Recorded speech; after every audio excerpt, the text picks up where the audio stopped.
Why wouldn't this guy just take her home? Katie was taking a college prep course at night, and she had made friends with a guy in her class, and he started giving her rides home on a regular basis. Katie had a boyfriend at the time, and the classmate had met her boyfriend, and she never got the impression that the guy was interested in her at all, and she had even introduced him to her best friend, hoping that they would hit it off. Although her best friend and the classmate hung out a few times, he started making unwanted advances toward her best friend, and she ended up breaking it off, and Katie said that that probably should have been a red flag. One night after class, it's 11 to 11:30 at night, and this classmate is giving Katie a ride home, when suddenly he pulls off on the side of the road, and he's parked next to a hiking trail that people take all the time, but in the daytime. So Katie asked him what he was doing, and he said, "Let's go for a walk in the woods." Katie refused and said it's really late and that her boyfriend was waiting on her. So he sat there silently for a few minutes, but eventually started the car and drove off.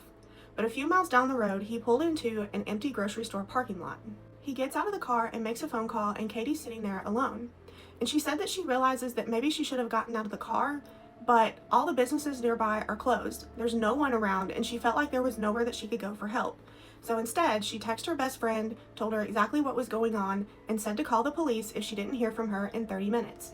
When he gets back in the car, he tells Katie to get in the back seat, and she refuses and firmly says to just take her home. He gets back out of the car again and goes behind the car and just paces back and forth for several minutes.